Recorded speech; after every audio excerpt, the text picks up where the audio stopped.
From Caracas, Venezuela, this is From the South, teleSUR English's daily news brief. My name is Reagan Evans.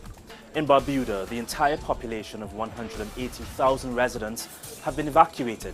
This after Hurricane Irma devastated the island. According to Prime Minister Gaston Brown, it is estimated that reconstruction will cost some $200 million and could take several years. teleSUR required an exclusive interview with Prime Minister Brown.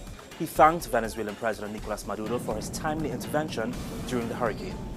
First of all, let me start by commending President Maduro and the government and people of the Bolivarian Republic of Venezuela. I have to admit that it is their timely intervention that would have helped to put us in the position that we're in today in terms of the response to Hurricane Irma. Hurricane Irma, which would have been the strongest hurricane to have stormed through the Caribbean. As you know, Irma totally devastated Barbuda. Barbuda today is what could be considered as a mangled wreck. It is uninhabitable. As a consequence, we had to evacuate all of the Barbudans to Antigua. We had to absorb approximately 2,000 residents and citizens of Barbuda.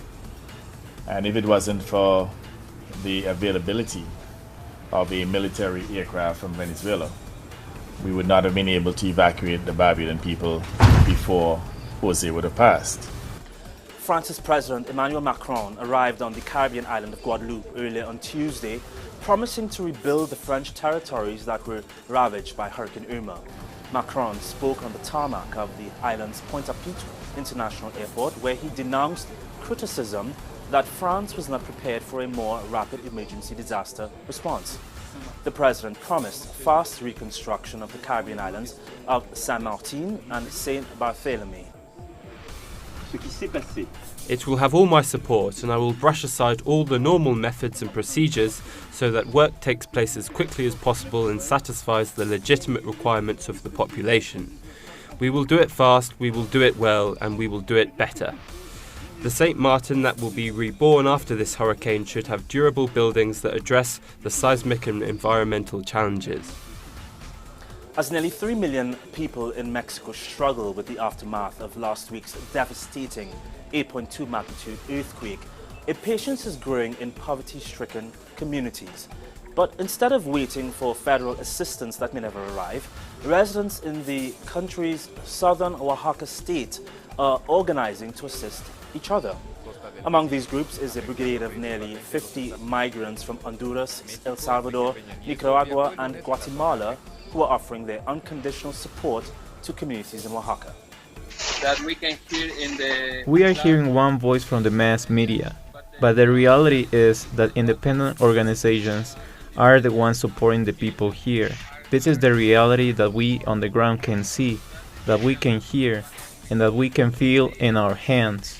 The family we help today is very grateful, and they know that the people who help them are immigrants. Now they won't see them as strangers or criminals, but as humans when they pass through these cities. The migrants plan on continuing their efforts until the job is done or unless their services are no longer needed. Many believe they've earned the status of heroes in a country where they are usually faced with discrimination, distrust and abuse. The Prime Minister of Israel, Benjamin Netanyahu, has visited his country's embassy in Argentina.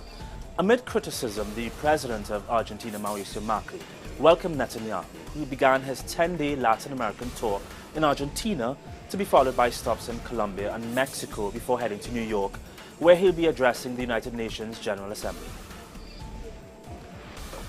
More than 6,000 people of Brazil's movement of homeless workers, the MTST, have occupied a park in the outskirts of Sao Paulo to demand access to decent housing. In the last week, the occupation has grown from 500 people to more than 6,000 since it first rallied under the banner of the fearless people of São Bernardo. President Michel Temer's neoliberal policies have forced thousands of families to live in extreme poverty. Venezuela's National Electoral Council has announced that the campaign for governor will begin on September 23rd. The campaign will last for 20 days until midnight on October 12th. During the campaign period, the electoral fairs will be held, allowing electors to meet their potential candidates. According to the electoral register, 18,094,064 voters are being called to participate. Over in France, thousands of workers from across the country came together in Paris to protest against the neoliberal labour reforms of President Emmanuel Macron, which slash workplace protections and benefits. Mass protests also took place in other French cities. According to the Associated Press, the protesters say the reforms could eradicate local industries and replace them with foreign multinationals.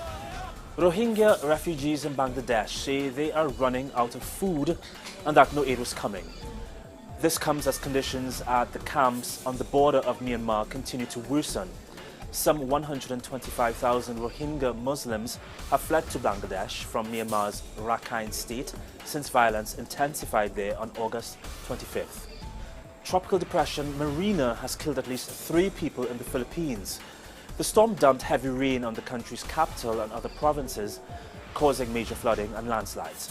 The National Disaster Agency said government offices and schools were closed in some provinces.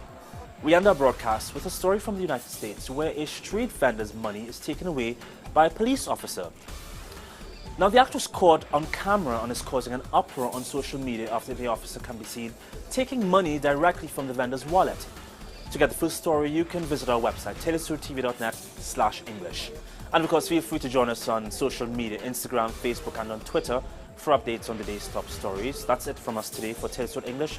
I'm Regan Neves.